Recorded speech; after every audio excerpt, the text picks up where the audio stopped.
Are you the founder that wants to enter the room and close the deal, no matter if it's an investor, a client, or you're just doing the presentation? You want to sense the room with your super skills? Today we're going to talk specifically about that, so stay tuned. My name is Anastasia Green, this is the New Leader Show. Welcome!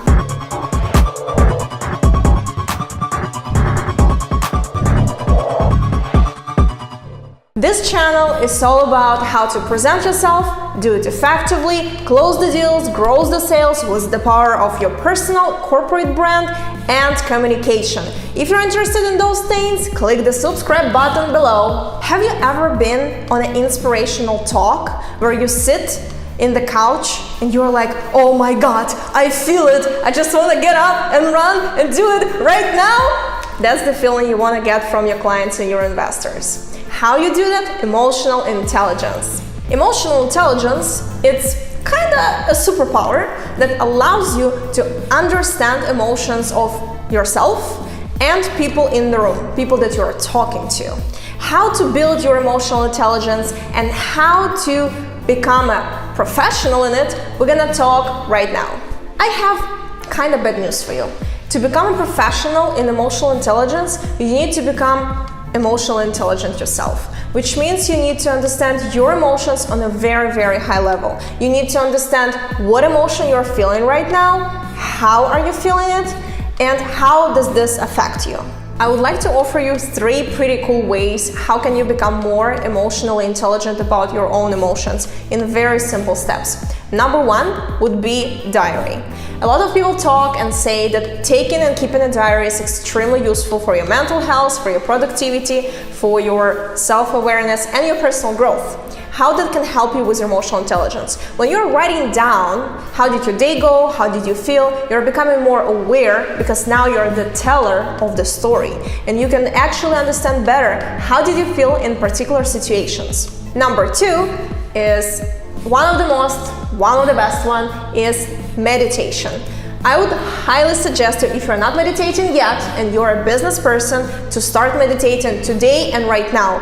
Under this video, I'm gonna put the link to my 2 the most favorite apps that I absolutely love that are gonna allow anybody to start meditating today. But we're talking about emotional intelligence today. So, meditation steps you out of your personal self-being on how you're pursuing your reality today and right now, and helps you step out and look how are you feeling and what are you experiencing in the moment.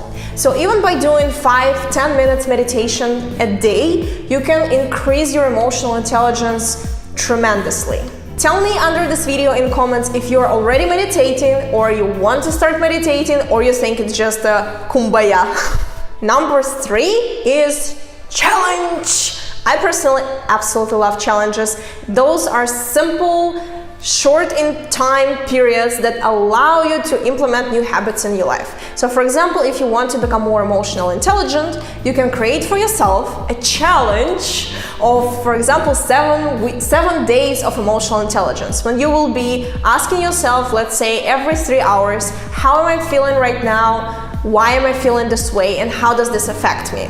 And let me give you an example how that works. So let's say you're in the meeting and you're talking to a client. One of the things, like a quick checkups you can do, or you can do it after the meeting, probably that would be better.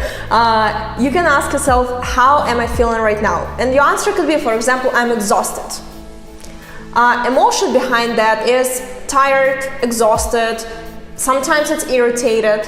For different people, it can be different. So then you're asking yourself, why am I feeling this way? Well, maybe you haven't had water for the next 2 hours, for the next past hours, or maybe the meeting went wrong, or maybe you just spent all your energy selling and now you're exhausted. So that could be the answer that you got. That's the reason why you're tired.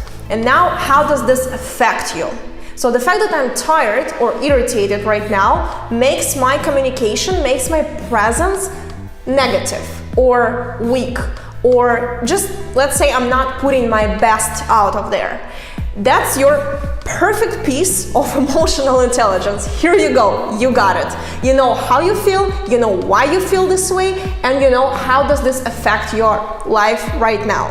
So by practicing any of those 3 simple practices I gave you, you're gonna build that foundation then you're gonna need to fill the room better when you are in the meeting. As you start perceiving and understanding your own emotions, you will start understanding and feeling other people better as well. For example, when I'm giving a talk, I need to see and I need to feel the room. And it means I need to emotionally connect with 30, 100 or 200 people out there. And it's a tough job to do, but it's also very fun, because right now I'm at the level of I can literally sense the room. And sometimes I understand that the room, like people are getting asleep and they're getting their phones and they're stopped listening to what I'm saying. So my job is to bring my energy up and involve and engage these people with a fun activity, raising my voice, or maybe actually slowing down my voice and bringing their attention by talking more quietly. But the thing is, that's the next step. That's how I changed that. But what allowed me to feel that the room needs to be shifted, it's my emotional intelligence. I can promise you that if you will become more emotionally intelligent, your meetings, your sales, your pitches to your investors, even your communication with your boyfriends and girlfriends will go 100 times better. And that's why we're here, because we want to get better. It was Anastasia Green. Let me know in the comments how did it work for you, and I would love to help you with this to get even better. Click the subscribe button. See you next week. Anastasia Green. Bye.